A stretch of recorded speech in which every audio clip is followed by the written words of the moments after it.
வணக்கம் நண்பர்களே. Welcome to movie critic channel. இன்னைக்கு நம்ம பார்க்க போற திரைப்படம் ஹாலிவுட்டோட ஆக்ஷன் கிங் ஜேசன் ஸ்டேதமோட நடிப்புல ரீசெண்டா வெளிவந்திருக்கிற ஷெல்டர் படத்தோட ரிவ்யூ பத்தி தான் தெரிஞ்சுக்க போறோம். ஒரு முன்னாள் அசாசின் தன்னுடைய பழைய வாழ்க்கையில இருந்து தப்பிக்க எப்படி போராடுறாரு, வாங்க ரிவ்யூக்குள்ள போலாம். படத்தோட கதை அப்படின்னு பாத்தீங்கன்னா, படத்தோட ஹீரோ ஜேசன் ஸ்டேதம் அரசாங்கத்தோட பிளாக் கைட்ஸ் அப்படிங்கிற ஒரு அசாசின் டீம்ல முன்னாள் வீரரா இருக்கிறாரு. ஒரு நாள் அவரு அந்த டீம்ல இருந்து தப்பிச்சு வந்து ஸ்காட்லாண்ட்ல இருக்கிற ஒரு தீவுல தனிமையான ஒரு வாழ்க்கைய அமைதியா வாழ்ந்துகிட்டு இருக்கிறாரு. அவருக்கு வாரம் வாரம் தேவையான பொருட்களை ஜெஸ்ஸி அப்படிங்கிற ஒரு சின்ன பொண்ணு படகுல வந்து கொடுத்துக்கிட்டு போவாங்க. ஒரு நாள் அவருடைய பழைய டீம் அவரை தேடிக்கிட்டு அந்த தீவுக்கு வராங்க. இதுக்கப்புறம் ஹீரோ அந்த டீம் கிட்ட இருந்து தன்னை எப்படி காப்பாத்திக்கிறாரு, தான் கூட இருக்கிற அந்த சின்ன பொண்ணுக்கு வர ஆபத்தை எப்படி அவரு எதிர்கொள்றாரு அப்படிங்கிறது தான் படத்தோட மீதி கதையே. படத்தோட பாசிட்டிவ்னு பாத்தீங்கன்னா, வழக்கம் போல ஜேசன் ஸ்டேதம் ஸ்டண்ட் காட்சிகளை அதிர வச்சுட்டாரு அப்படின்னு தான் சொல்லணும்.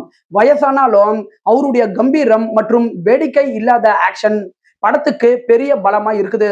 படத்துல ஸ்காட்லாண்டோட தீவு ஆகட்டும், கடற்கரை ஒட்டிய பகுதிகளை டைரக்டர் ரொம்ப நேர்த்தியா காட்சிகளா கொண்டுட்டு வந்திருக்கிறாரு. படத்துல ஹீரோவுக்கும் அந்த சின்ன பொண்ணுக்கும் இடையே இருக்கிற எமோஷன் பாண்டிங் படத்துல நல்ல ஒரு எமோஷன் கனெக்டை ஏற்படுத்துது. இந்த படம் 1 மணி நேரம் 45 நிமிஷம் ரன் ஆகக்கூடிய சின்ன படம். குயிக்கா உங்களால பார்த்து முடிக்க முடியும். படத்துல துப்பாக்கி சுடுற சத்தம் வர இடங்களாகட்டும், கடல் அலைகள் சத்தம் வர இடங்களாகட்டும், இந்த இடங்கள்ல சவுண்ட் டிசைன் நல்லாவே இருக்குது.